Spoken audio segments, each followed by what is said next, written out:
Olá, muito boa tarde, está no ar o CPT na TV. Com muita alegria a gente vem mais uma vez almoçar com você. Afinal de contas, todo sábado, 12h30, nós temos um horário marcado aqui na Ubra TV, com o melhor da programação da Rádio CPT, a rádio oficial da Igreja Evangélica Luterana do Brasil. Com muita música, louvor, bate-papo e entrevistas sobre diversos assuntos, você acompanha 24 horas por dia em radiocpt.com.br. Também é convidado a assistir os nossos vídeos no facebook.com/radiodaielb, pelo YouTube, youtube.com/radiocpt. E a gente abre o cardápio de hoje falando sobre como as crianças se relacionam com as tecnologias. O pastor e psicólogo André Cardoso, de Estância Velha, aqui no Rio Grande do Sul, dá dicas para pais e professores sobre o assunto. Vamos pensar o seguinte, ó. Imagina que o uso da internet,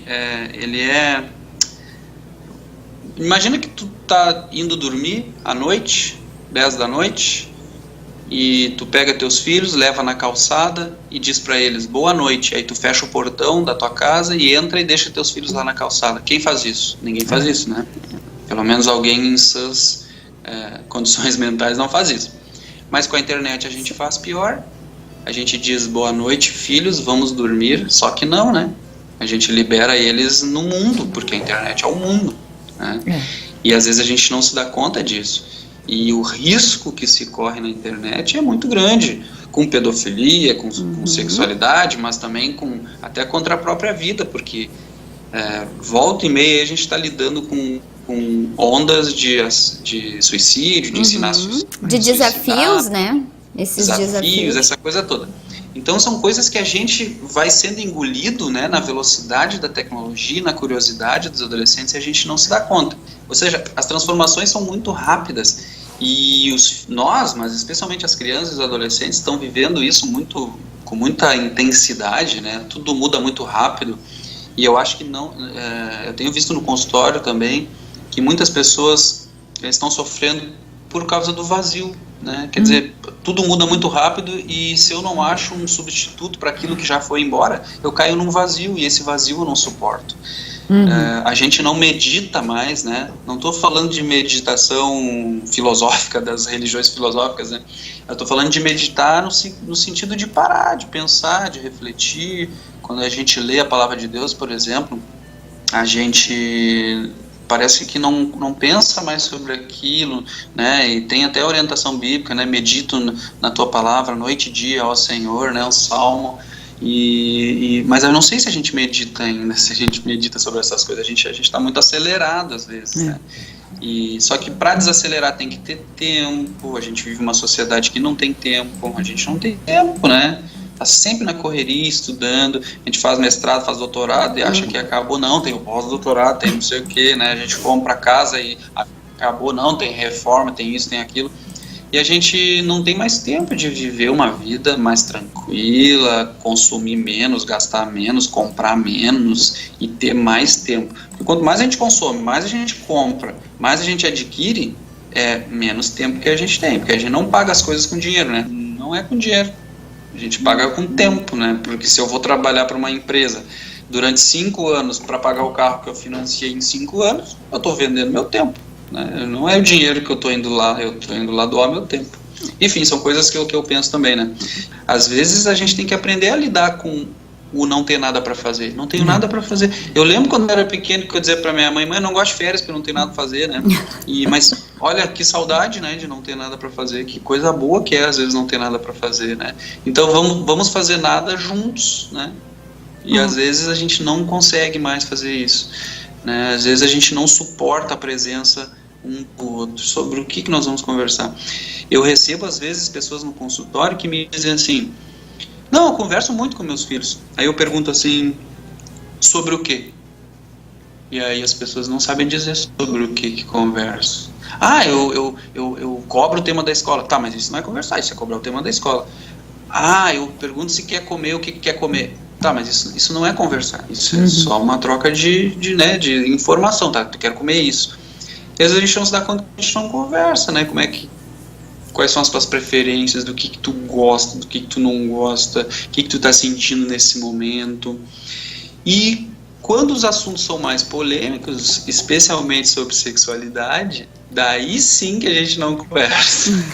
Mas isso talvez já é tema para um outro programa. Mas assim, eu penso que sim, se eu tivesse filhos agora, eu permitiria o uso, permitiria que manipulasse os aparelhos e usasse a internet. Porém, entretanto, a gente tem que ter o bom senso e o equilíbrio de julgar, porque, como a Cíntia disse, na nossa época tinha aquilo de tu não é todo mundo? Tinha, mas na minha situação era mais ou menos assim, a minha mãe não tinha dinheiro para investir, né? E, sei lá, o amigo ganhava um brinquedo X lá, e eu não tinha, e ela dizia, bom, mas tu não é todo mundo, né? Eu dizia, todo mundo tem, mas tu não é todo mundo. Mas era uma questão econômica, né? E eu acho que a família também tem que ter essa consciência. Olha, nós não temos dinheiro para te dar um celular, então tu vai usar o meu aqui de vez em quando eu te permitir. Não tem problema, eu acho que a questão é a gente estar bem seguros daquilo que a gente vai fazer, né? Acho que buscar orientação de profissionais é muito bom, né? Acho que hoje o CPT abrindo essa porta, eu acho que já é uma oportunidade que muitos pais talvez não tiveram, mas eu acho que liberar total, pelo menos até o filho ter a maturidade, a autonomia de saber o que é bom, o que não é bom, a gente não deve liberar total. E quando que se dá esse momento do filho ter autonomia? Varia de pessoa para pessoa, por isso não tem uma regra fixa para todas as famílias. Tem pessoas que atingem os 30 anos de idade e ainda não têm maturidade, né, para tomar suas decisões. É verdade. Em contrapartida, tem adolescentes com 15, 16 anos que são super responsáveis, né? Mas, então, cada família tem que julgar isso. Mas o importante é estar junto, acompanhar de perto. Eu penso que proibir atrasa o desenvolvimento de sobrevivência, né? Não de inteligência, mas de sobrevivência na família, na sociedade, desculpa. Meu filho só vai usar arco e flecha quando tiver 18 anos. O treinamento dos que usaram desde 1 aninho de idade é muito mais eficiente do que para o meu filho que vai começar do zero, né? Então a gente precisa equilibrar isso aí. E sempre a partir de uma postura franca com os filhos. E a gente não pode ter medo de dizer para os filhos que quem decide as coisas aqui em casa não é você. Você pode participar, você pode dar a sua opinião, nós vamos lhe ouvir, mas a última palavra é minha e da sua mãe, ou é daqueles que são responsáveis por você, né? E agora a gente quer compartilhar com você um projeto muito especial da Hora Luterana. O diretor executivo da Hora Luterana, pastor Adelar Munivec, apresenta o projeto Deus Conecta, um estudo sobre a fé cristã. É um projeto que surgiu com o objetivo de ensinar pessoas que já conhecem a palavra de Deus para que conheçam um pouco mais, e também para ensinar pessoas que não conhecem a palavra de Deus, ou conhecem muito pouco ou quase nada dos assuntos que a Escritura Sagrada costuma explanar. Deus Conecta, ou God Connect, é um material que foi produzido pela Hora Luterana Internacional. Ele hoje nós temos à disposição em inglês, espanhol e português, né? Então, quem quer aprender inglês é uma boa pedida, quem está estudando espanhol também, você pode procurar, né, no próprio site deusconecta.org.br, você vai ter os links para acessar o material também em inglês e também em espanhol. Deus Conecta, então, é um curso de profissão de fé, nós diríamos numa linguagem luterana. A pessoa tem a chance de, através de vídeos e de conteúdo escrito. Se você acessar o site, tem logo na aba Início, você vai ver a descrição do curso.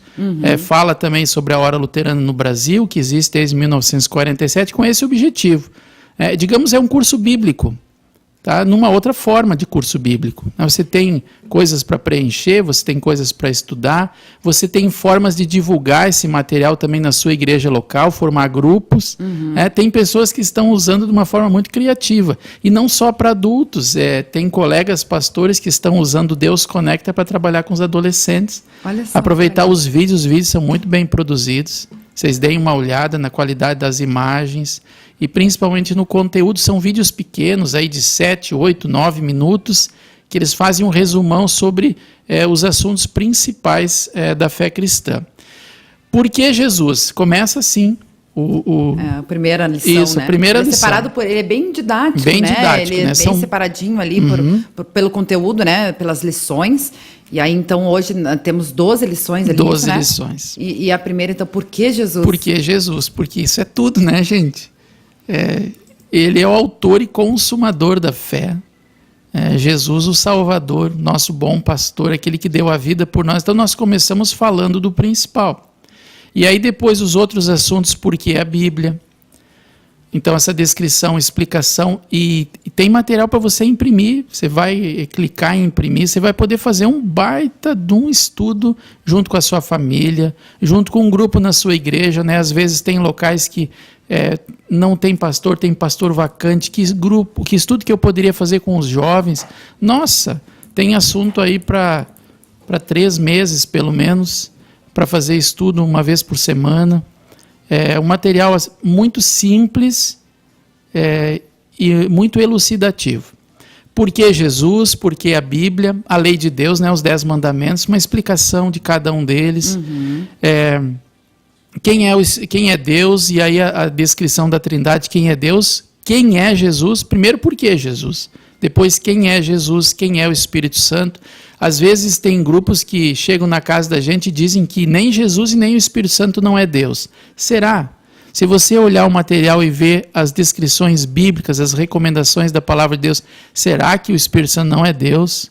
Alguns querem destruir a concepção da Trindade. Então você que conhece já um pouco da palavra de Deus, mas quer conhecer mais, quer se firmar na Bíblia Sagrada, é um ótimo material. Ainda nós temos uma reflexão, que é a 7ª reflexão sobre a oração, a 8ª sobre o batismo, um assunto muito importante que é sobre confissão e absolvição. Se você morrer de sede, não tem como. Olha, não é por falta d'água, é por falta de vontade. Então, pensa em quem está do seu lado. É que nem aquela historiazinha do rapaz no barco, esperando o barco para Deus ajudar, e aí joga boia, joga isso, joga aquilo, e no final, não, Deus vai me ajudar, né? Mas tá todos os instrumentos, todas as possibilidades para ele não se afogar ali, mas no final das contas... E você pode ser o barco para o seu colega de trabalho, você pode ser o barco que Deus está querendo usar para trazer salvação para sua família. Se você não tem um parente que anda perdido, olha, você já devia estar no céu. Porque eu não sei se alguém de nós tem algum familiar, que não tem algum familiar que está distante de Deus. Olha, a gente deveria acordar umas 3 horas mais cedo e ficar de joelho agradecendo. Ou nós temos filhos, ou pais, ou irmãos, ou cunhados, ou sobrinhos, ou avós, ou netos. Cada um de nós tem alguém que está distante de Deus e nós precisamos ser instrumentos, se dispor a sermos instrumentos nas mãos de Deus para conectá-los ao Evangelho, à salvação, ao amor de Deus. E o Revista CPT vai ao ar toda terça, quarta e sexta-feira, 10h30 da manhã, em radiocpt.com.br. E a mensagem de hoje é com o presidente da IEL, pastor Geraldo Schiller, que faz uma reflexão sobre a relação entre incredulidade e fé e como ela reflete ou interfere na missão de Deus. Mas o texto é Mateus 28, versículos 16 a 20, onde lemos assim: Seguiram os 11 discípulos para a Galileia, para o monte que Jesus lhes designara. E quando o viram, o adoraram, mas alguns duvidaram. Jesus, aproximando-se, falou-lhes, dizendo: Toda autoridade me foi dada no céu e na terra. Ide, portanto, fazei discípulos de todas as nações, batizando-os em nome do Pai, e do Filho e do Espírito Santo, e ensinando-os a guardar todas as coisas que vos tenho ordenado. E eis que estou convosco todos os dias, até a consumação do século. Essas são as palavras de Mateus, capítulo 28, versículos 16 a 20. Esse texto também é chamado de a Grande Comissão. Quando Jesus, que já concluiu a sua obra, antes de retornar aos céus, ele incumbiu os seus discípulos, a sua igreja, de ir e fazer discípulos de todas as nações. E é interessante que, neste contexto em que Jesus ordena a grande comissão, nós vemos um misto de incredulidade e de fé. Diz aqui que seguiram os 11 discípulos para a Galiléia, para o monte que Jesus lhes designara. Eles foram para o local onde Jesus havia dito que eles deviam ir. E quando eles lá chegaram e viram Jesus, alguns o adoraram, mas alguns duvidaram. Ou seja, diante de Jesus, que determinou um lugar para que os discípulos fossem, seus seguidores fossem lá, quando as pessoas se depararam com Jesus, algumas o adoraram porque creram nele, outras duvidaram. Quando se trata de missão, quando se trata de evangelismo, quando se trata de levar o evangelho para as pessoas, nós sempre nos deparamos com essas duas realidades. Sempre há aqueles que creem em Jesus e que estão dispostos a sacrificar suas vidas pela causa do evangelho, mas há aqueles que duvidam. Há aqueles que não acreditam que algum projeto evangelístico, que algum projeto missionário vale a pena. Aliás, a Igreja Evangélica Luterana do Brasil começou assim, aqui no Brasil. Quando veio o pastor Brothers, ele veio aqui para a região do Vale dos Sinos e se deparou com pessoas que não tinham grande interesse pela palavra de Deus, que não tinham grande interesse pela religião cristã. E o Brothers, então, concluiu que aqui não valia a pena trabalhar. Ele teve uma clara manifestação de incredulidade, não em relação a Cristo e a sua missão, mas em relação às pessoas que ali moravam. Ele decidiu ir embora. Enquanto ele se encaminhava para o porto, ele se deparou com um senhor da família Govert, que ansiava pela presença de um pastor luterano confessional, e esse, então, fez algumas perguntas, fez algumas interrogações ao pastor Brothers, percebeu que era um pastor luterano confessional, e o acolheu, e aí, então, a partir deles lá, começou o seu trabalho da Igreja Evangélica Luterana do Brasil, no sul, aqui no Rio Grande do Sul, na região ali da colônia São Pedro, na região de Pelotas, ali naquela região do Rio Grande do Sul. Veja que houve quem não acreditasse. O próprio pastor que veio como missionário não estava acreditando e estava retornando aos Estados Unidos. Mas houve quem creu, houve quem confiou, houve quem apostou nesse trabalho. E graças a esses, hoje nós somos a Igreja Evangélica Luterana do Brasil, com 245 membros pelo Brasil todo.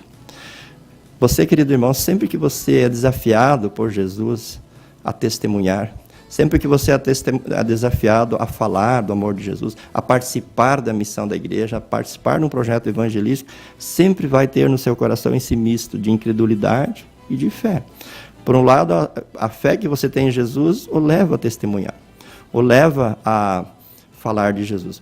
Mas, por outro lado, a sua natureza humana corrompida o leva a duvidar, o leva a questionar e o leva, muitas vezes, a cair no comodismo. Também nos grupos com os quais nós lidamos, sempre há incredulidade. Há aqueles que acham que não vale a pena e há aqueles que acham que vale a pena sim. Mas, observando o nosso texto, nós vamos ver que sempre vale a pena confiar em Jesus e participar desse projeto. Até porque Jesus nos deixa os instrumentos para fazer esse trabalho. Jesus disse, vão e façam discípulos batizando e ensinando. Ou seja, quando Jesus deixou o batismo, a palavra e também a Santa Ceia com a sua igreja e o ofício das chaves, ele deixou os instrumentos que a igreja precisa utilizar para fazer essa missão. E o que é mais importante, Jesus disse, eu vou estar com vocês. Eis que estou convosco todos os dias até a consumação dos séculos.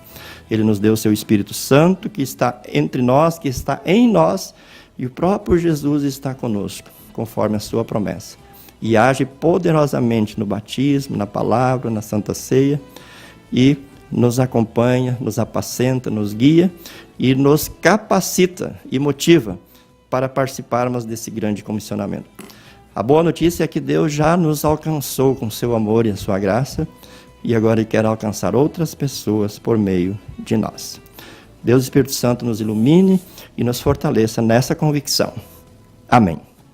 E o CPT na TV chegou ao fim, mas não fique triste não. Você é convidado a acompanhar a nossa programação 24 horas por dia em radiocpt.com.br. Também assista os nossos vídeos no facebook.com/radiodaielb e no YouTube, youtube.com/radiocpt. Desejo a todos um abençoado final de semana e espero vocês aqui no próximo sábado, 12h30, na Ubra TV. Tchau, tchau!